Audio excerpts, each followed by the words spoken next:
우리 하나님 말씀 봅니다. 시편 23편 4절 말씀 다 같이 봉독하겠습니다. 내가 사망의 음침한 골짜기로 다닐지라도 해를 두려워하지 않을 것은 주께서 나와 함께 하심이라. 주의 지팡이와 막대기가 나를 안위하시나이다. 아멘. 내가 사망의 음침한 골짜기로 다닐지라도 해를 두려워하지 않을 것은 주께서 나와 함께 하심이라. 주의 지팡이와 막대기가 나를 안위하시나이다. 오늘 시편 23편을 노래하다 5번째 시리즈, 오늘 말씀의 제목입니다. 따라해 주시기 바랍니다. 사망의 음침한 골짜기를 지날 때에. 이러한 제목으로 함께 은혜의 말씀을 나눕니다. 오늘 이 시편을 기록한 이 시인은 목동 시절 양들을 데리고 많은 곳을 다녀야 했을 것입니다. 사람들이 가기 쉬웠던 목초지, 눈에 띄기 쉬운 목초지는 그곳은 꿀을 구하기가 어렵습니다. 왜입니까? 경쟁자가 많기 때문이지요. 그 풀을 뜯는 양들이 많고 목동들이 많기 때문에 거기에서는 풀을 뜯기가 어렵습니다. 그러나 위험하고 사람이 잘 다니지 않는 사망의 음침한 골짜기 같은 곳은 양들이 먹기에 좋은 싱싱한 풀들이 사람의 손을 타지 않았기 때문에 많을 것입니다. 그러므로 목동이 양에게 좋은 꿀을 주기 위해서는 부득불 양을 안전하고 평안한 곳에서 벗어나게 하여 혹 맹수가 숨어 있을 수도 있고 길이 가파른 사망의 음침한 골짜기로도 인도할 수 있는 것입니다. 모든 사람들이 나름대로 고민을 안고 살고 있습니다. 겉으로는 보기에 아무 근심이 없이 살아가는 것 같이 보이나 그 속사정을 들어보면 모두 자기만의 고민이 있는 것입니다. 그러므로 지금 초등학교를 다니는 아이들, 그 아이들도 따로 함께 아이스크림을 먹으면서 속사정을 들어보면 다 나름대로 고민이 있는 것이에요. 그 우리 하람이도 고민이 있는 것입니다. 예. 다 이야기할 수 없는 그 마음의 고민과 염려가 나름대로 있는 것이죠. 모두 자기 나름의 사망의 음침한 골짜기를 지금 가슴 한 곳에 품고 살아가는 것이 바로 우리네 인생인 것이에요. 신앙의 세계가 귀한 이유는 모든 상황 가운데서도 자신의 인생을 믿음으로 해석할 수 있는 힘인 것입니다. 신앙인들은 하나님께서 나와 함께 하신다는 믿음이 있기 때문에 자신의 모든 삶을 믿음으로 해석할 수 있는 능력이 있습니다. 성도의 가슴에는 여과지 같은 것이 있어서 독약 같은 쓴물과 우울함이 속에서 혹 솟구친다 하여도 그 여과지가 마음의 괴로움을 정수함으로 다시금 믿음으로 자신의 삶을 해석하여 일어날 수 있는 힘을 가진 것이 신앙의 힘인 것이에요. 그렇다면 구체적으로 어떻게 우리에게 그러한 일들이 일어날 수 있는지에 대하여 한번 알아보겠습니다. 첫째로 먼저 사망의 음침한 골짜기를 지날 때에 대하여 함께 나누기를 원합니다. 우리의 육신의 상태가 좋지 못하면 곧 병을 얻게 됩니다. 저 같은 경우는 몸의 컨디션이 좋지 않으면 입에 뭐가 많이 나요. 너무 괴로워요, 그게. 그래서 그 입에 그 헌대가 생기면 참 아프죠. 음식을 먹는 것도 아프고 말이죠. 또 어떤 이는 몸의 면역력이 떨어지면 감기에 걸리기도 하고 또 육신이 계속 기운이 빠질 때도 있습니다. 그리고 그때 걸린 감기는 잘 낫지 않아요. 여러분, 이번 감기가 그렇게 독하다고 하지요. 그래서 예전에는 감기약 먹으면 3일이면 떨어졌던 감기가 엉덩이 주사 2번을 맞아도 감기가 떨어지지 않는다고 하니 참 점점 세상이 약해지니까 감기 바이러스도 약해지는 것 같습니다. 더 독해지는 것 같습니다. 영혼도 마찬가지예요. 영혼의 상태가 고갈되면 말이죠. 그 영혼은 그때부터 하나님을 인식하지 못하게 되는 것입니다. 고갈된 영혼은 하나님의 은총보다 고통받는 자신의 내면에 집중하게 되므로 염려와 고통이라는 사망의 음침한 골짜기에 갇혀버리고 마는 것입니다. 또한 너무 오랜 시간 고통의 나날을 오래 보내다 보면 그 또한 사망의 음침한 골짜기에 갇히고 맙니다.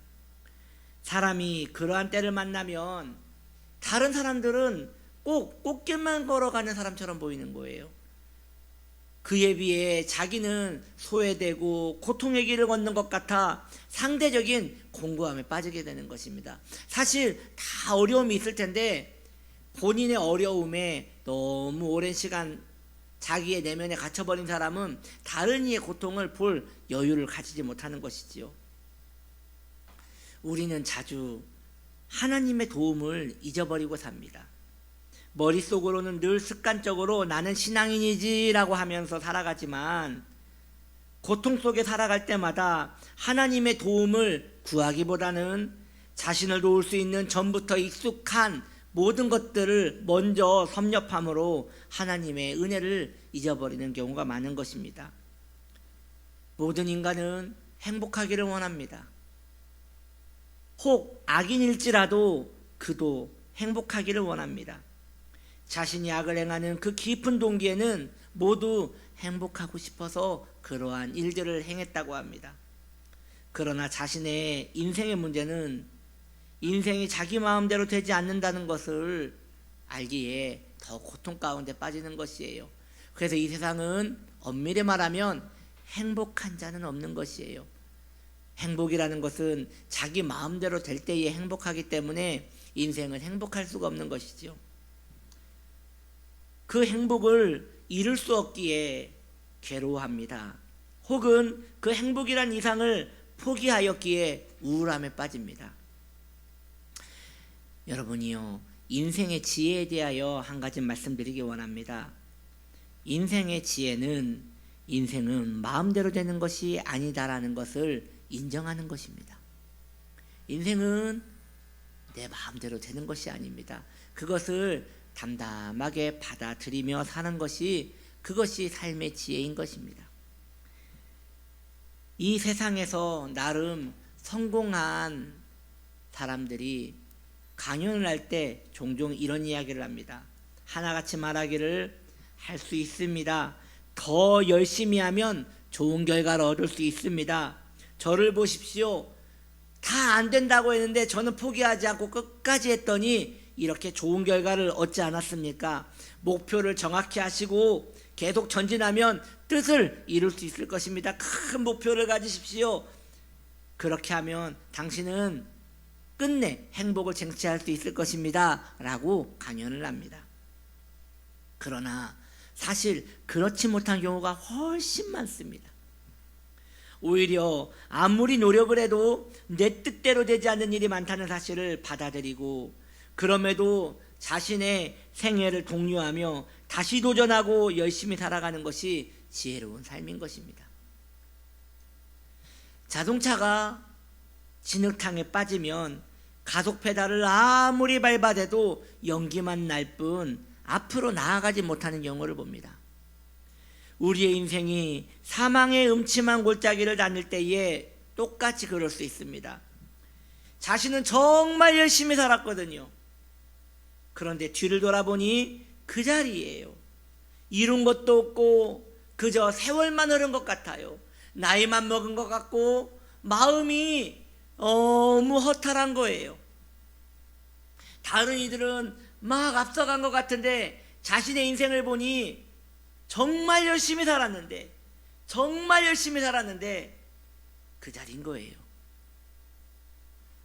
그때 대부분의 사람들은 자신의 인생에 왜 이런 일이 일어났는지 진단을 하기 시작합니다. 그리고 나름대로 원인을 찾습니다. 내가 이렇게 된 이유는 그 사람을 만났기 때문이야. 내가 이렇게 된 이유는 나의 부모 때문이야. 내가 그때 그 상황을 만나지 말았어야 했어. 그때 내가 그것을 피했어야 했어.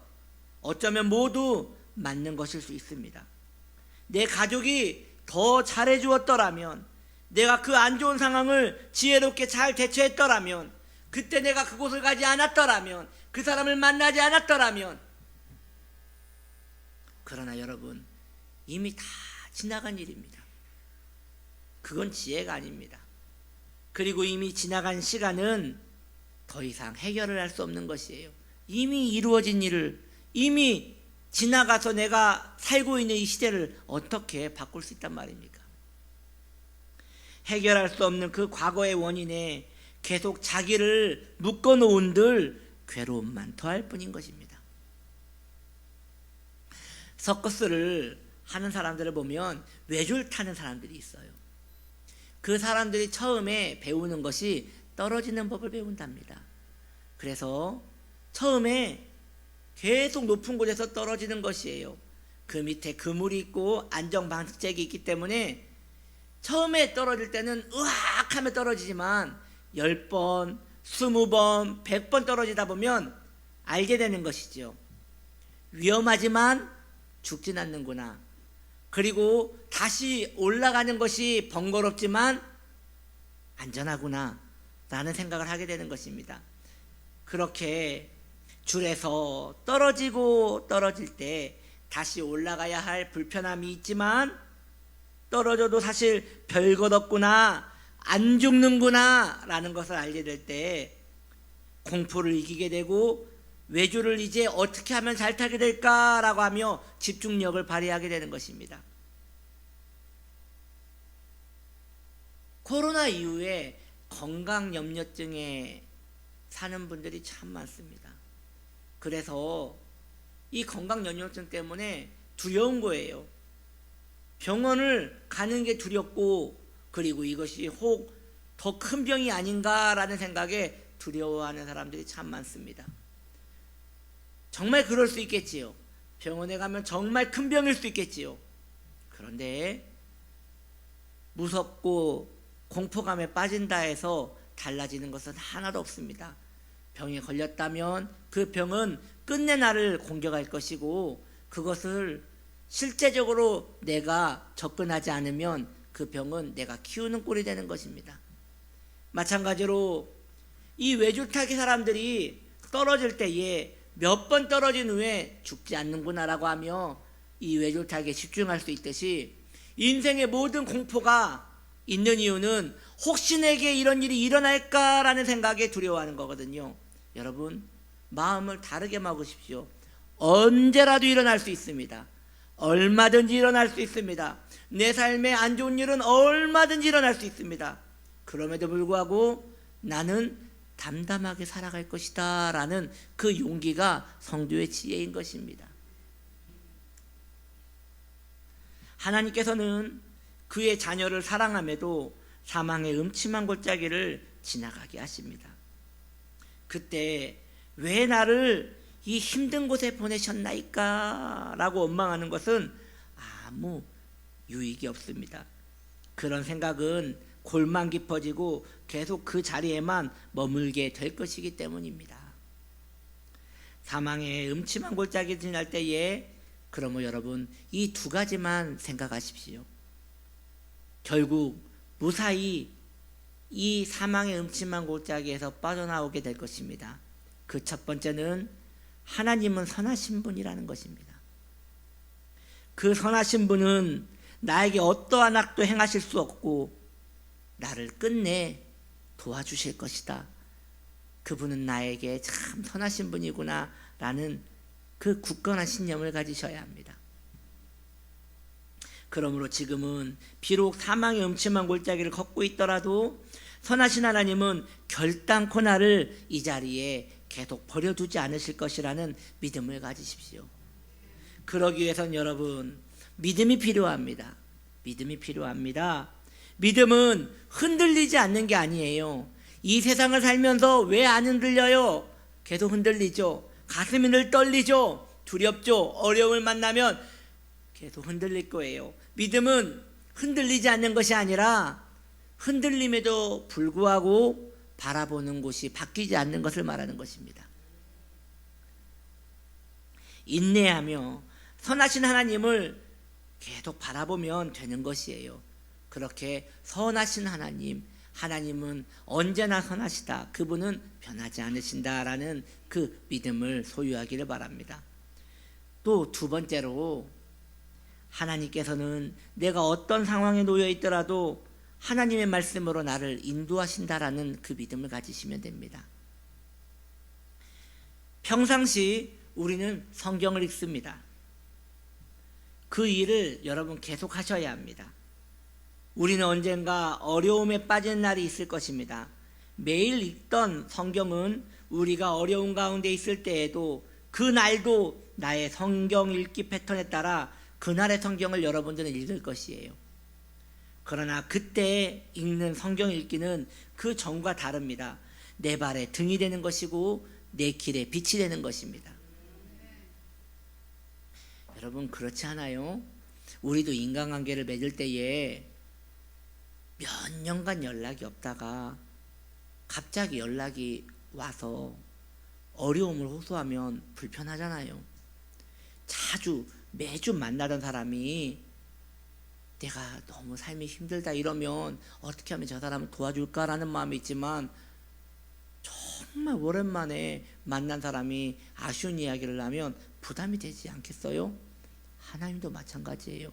매일 하나님 말씀을 가까이 하는 사람이 그 말씀에서 빛을 얻을 수 있는 것이지, 힘들다고 해서 그때 성경을 읽으면요 아무런 감동이 있지 않은 것입니다. 그러므로 여기 우리 교회학교 친구들은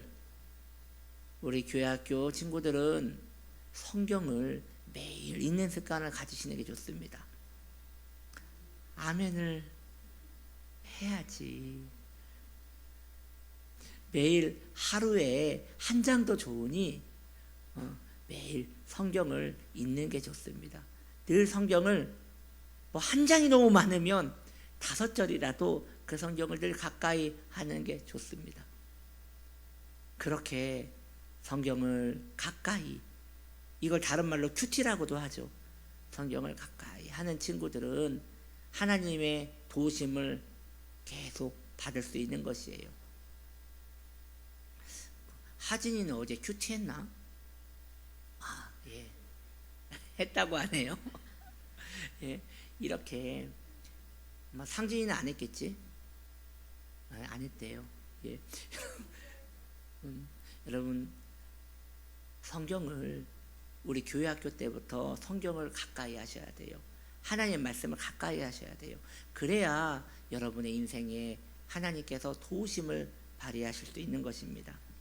양초는 대낮에는 별 효력이 없지요. 밝은 날에 양초가 무슨 효력이 있겠습니까? 그러나 캄캄한 밤에는 어둠을 밝히는 빛이 되는 것입니다. 이처럼 하나님의 말씀은 우리가 어둠 가운데 있을 때 우리의 길을 인도하는 빛이 되는 것입니다. 할렐루야. 사망의 음침한 골짜기에 있을 때 이 두 가지를 꼭 기억하십시오. 무엇인가요? 하나님은 선하시다. 하나님은 선하시다. 두 번째, 그 하나님은 나를 말씀으로 인도하신다.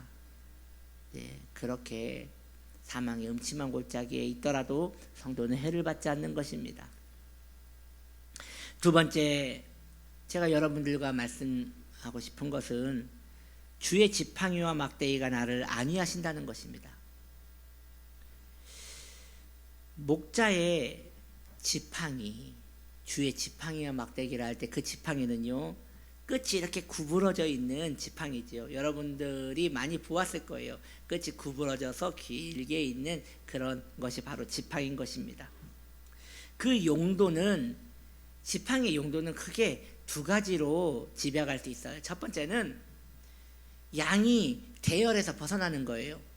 그러면 이 지팡이, 그 갈고리로, 지팡이로 양의 목을 잡거나 뿔을 잡아서 그 대열로 이끄는 것이죠.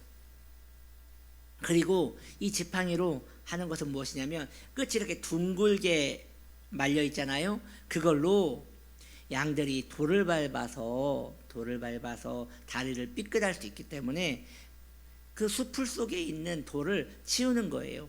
그래서 여러분 골프 있잖아요. 그 골프의 기원이 스코틀랜드 목동들에게서 나왔다고 합니다. 골프를 이 골프의 그 기원이 이렇게 된대요. 스코틀랜드의 그 목동들이 양들이 돌을 받지 못하도록 돌을 이렇게 치우는데 경쟁이 붙은 거예요. 누가 더 잘 치나, 누가 더 멀리 치나. 그러다가 그게 경기가 된 것이 골프라고 합니다.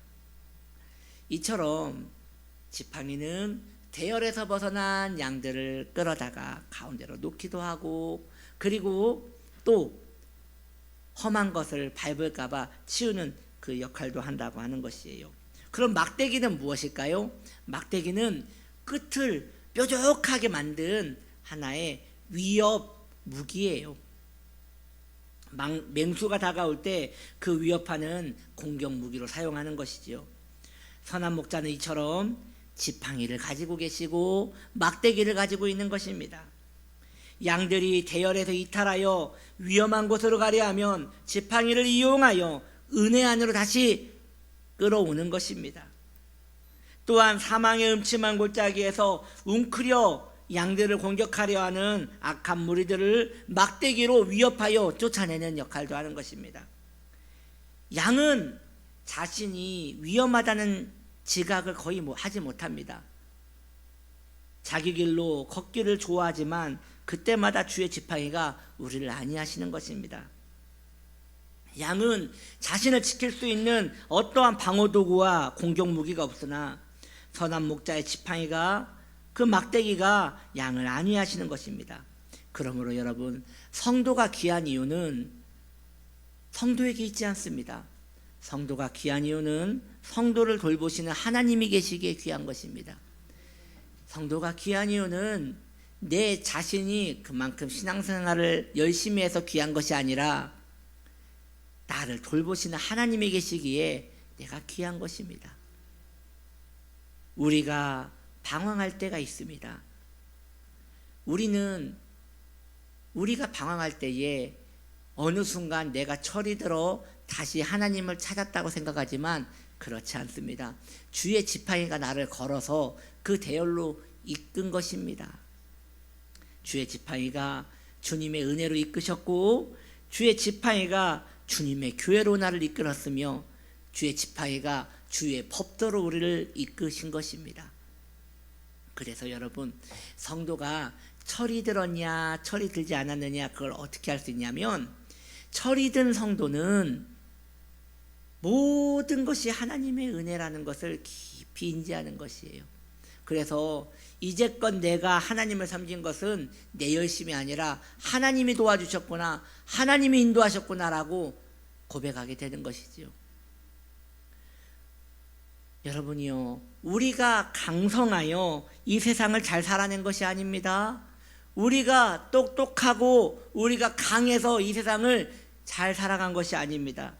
주의 막대기가 우리의 생명을 보존하셨기 때문에 우리가 이렇게 강건하게 살아가는 것인 거예요.